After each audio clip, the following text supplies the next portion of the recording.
Hello friend, સ્વાગત છે તમારું મારી ગુજરાતી રસોઈ ટિપ્સ ચેનલમાં। તો આજે આપણે બનાવીશું ચટપટા શક્કરપારા। તો ચાલો આપણે શરૂ કરીએ। તો આપણે અહીંયા 2 વાટકી મેંદો લઈશું। તો અહીં સૌથી પહેલાં આપણે અહીંયા ચાળણીથી મેંદાને ચાળી લઈશું। જ્યારે પણ આપણે કોઈ બી લોટનો ઉપયોગ કરીએ ત્યારે આપણે એને ચાળીને જ લેવાનો છે।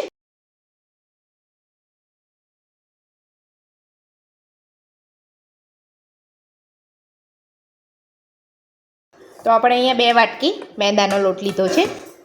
તમારે મેંદાના ના બનાવવા હોય તો તમે ઘઉંના લોટના પણ બનાવી શકો છો। તો આપણે લોટ અહીંયા ચાળી લીધો છે। તો હવે આપણે એમાં નાખીશું 1 ચમચી આપણે અહીંયા અજમો નાખીશું અને 1 ચમચી આપણે જીરું નાખીશું। અડધી ચમચી આપણે હળદર પાવડર નાખીશું। તો તીખાસ માટે આપણે અહીંયા લાલ મરચાંનો ઉપયોગ નથી કરતા, તો આપણે અહીંયા સફેદ મરચાંનો ઉપયોગ કરીએ છીએ। એટલે આપણે હું તમને બતાવી દઉં છું કે આ રીતનું બજારમાં પેકેટ તમને મળી જશે સફેદ મરચું। તો હવે આપણે તીખાસ માટે 1 ચમચી સફેદ મરચું નાખીશું। મરચાંનું પ્રમાણ તમે તમારા સ્વાદ પ્રમાણે વધતું કે ઓછું કરી શકો છો। તો હવે આપણે સ્વાદ પ્રમાણે મીઠું નાખીશું। તો હવે આપણે શક્કરપારાને ક્રિસ્પી બનાવવા માટે 1.5 ચમચી જેટલો આપણે અહીંયા સોજી નાખીશું। તો મોવણ માટે આપણે અહીંયા 3 ચમચી ઘી લઈશું। તો ઘી આપણે એને ગરમ કરી લેવાનું છે પહેલાં। એટલે આપણે અહીંયા 3 ચમચી ઘી લઈને પછી આપણે એને ગરમ કરી લઈશું। આપણે વધારે પડતું નથી લેવાનું, નહીં તો એકદમ ભૂક્કો થઈ જશે શક્કરપારા। આપણે અહીંયા 3 ચમચી ઘી લીધું છે। તો હવે આપણે એને ગરમ કરી લઈશું। તો તમે જોઈ શકો છો ઘી આપણે અહીંયા સરસ ગરમ થઈ ગયું છે। તો હવે આપણે આ લોટને ચમચીની મદદથી બધું સારી રીતે મિક્સ કરી લઈશું। બધું જ આપણે અહીંયા સરસ મિક્સ કરી લીધું છે। તો હવે આપણે લોટમાં ઘી નાખી દઈશું। અહીંયા આપણે સહેજ રવા દઈશું, પછી આપણે એને ઉપરથી નાખીશું। બધું આપણે અહીંયા મિક્સ કરી લઈશું।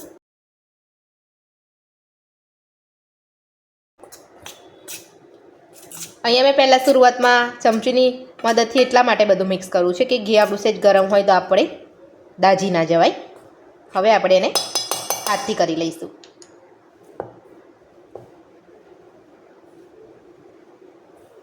આ રીતે બધો જ લોટ આપણે મિક્સ કરી લેવાનો છે। તો આપણે અહીંયા બધું જ મિક્સ કરી લીધેલું છે, પણ અહીંયા થોડું આપણે ઘી વધ્યું છે આપણે અહીંયા લઈ લઈશું અને ફરીથી આપણે બધું મિક્સ કરી લઈશું। તમે જોઈ શકો છો એકદમ સરસ પરફેક્ટ માપ સાથે આપણે અહીંયા લોટ તૈયાર કરી લીધો છે। તમે જોઈ શકો છો અહીંયા મુઠ્ઠી પણ વરે છે। તો હવે આપણે થોડું થોડું પાણી ઉમેરતા જઈને લોટ બાંધી લઈશું।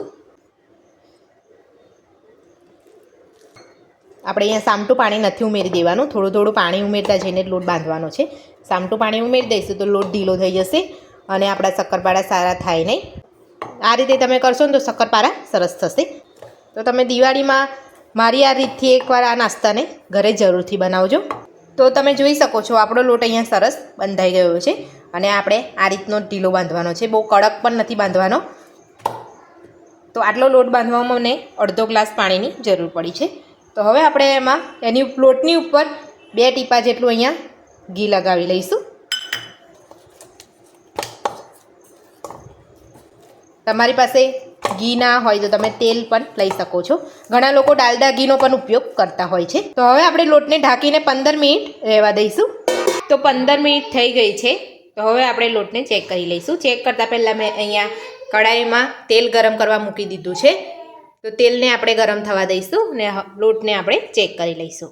તો આપણો લોટ અહીંયા સરસ થઈ ગયો છે। તો આપણે અહીંયા એક પાટલા ઉપર રાખી લીધો છે।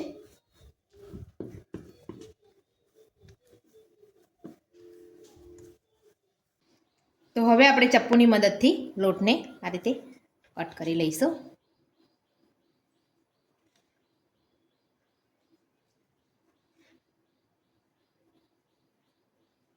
તો મેં અહીંયા લોટના 5 ભાગ કરી લીધા છે, તમે જોઈ શકો છો। તો હવે આપણે લોટને અહીંયા વણી લઈશું। આ રીતે રાઉન્ડ શેપ કરીને આપણે વણી લઈશું એને।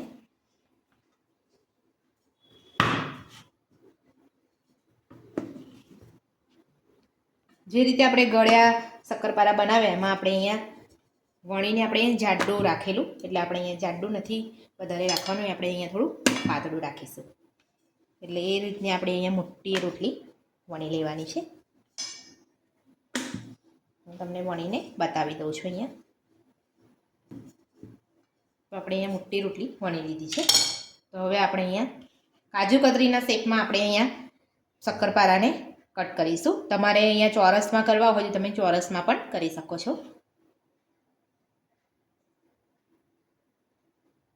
તો સાઇઝમાં તમે તમારી પસંદગી પ્રમાણે નાના કે મોટા કરી શકો છો.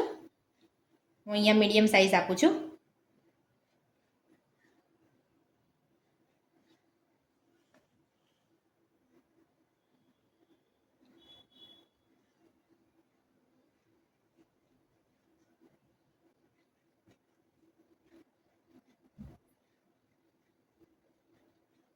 હું તમને અહીંયા બતાવી દઉં છું એક પીસ.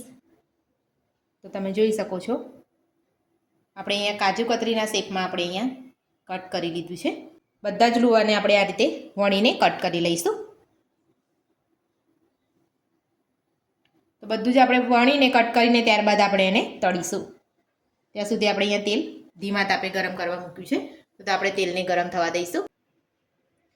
તો તમે જોઈ શકો છો આપણે અહીંયા બધા શક્કરપારા વણી અને આપણે અહીંયા કટ કરી લીધેલા છે અને તેલ પણ આપણું અહીંયા સરસ ગરમ થઈ ગયું છે. તો હવે આપણે શક્કરપારાને તળી લઈશું.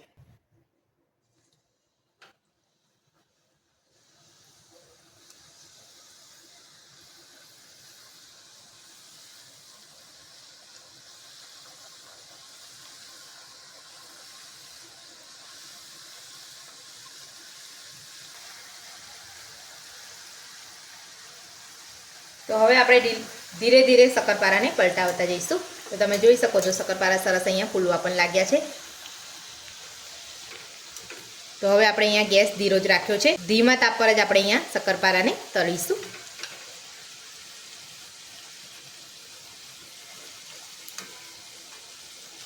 તો તમે જોઈ શકો છો આપણે આ શક્કરપારા અહીંયા સરસ તળાઈ ગયા છે. તો આ રીતના આપણે અહીંયા તળાવવા દેવાના છે, ને તો અંદરથી કાચા રહેશે અને જ્યારે ઠંડા પડશે ત્યારે એકદમ પોચા થઈ જશે ને ખાવામાં મજા નહીં આવે.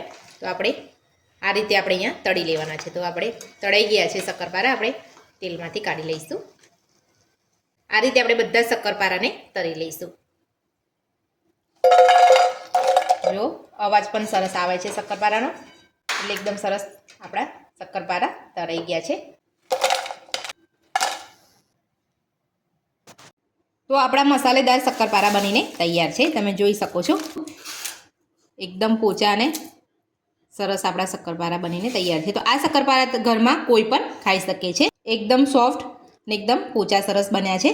તો મસાલેદાર શક્કરપારા બનાવવાની રીત તમને મારી કેવી લાગી મને કોમેન્ટ બોક્સમાં જરૂરથી જણાવજો. અને આ દિવાળી પર આ નાસ્તો તમે ઘરે એકવાર જરૂરથી ટ્રાય કરજો, બધાને ખૂબ જ ભાવશે. જો તમને મારી રેસીપી પસંદ આવી હોય તો મારા વિડીયોને લાઇક કરજો, ચેનલને સબસ્ક્રાઈબ કરજો, તમારા મિત્રોને શેર કરજો. Thank you.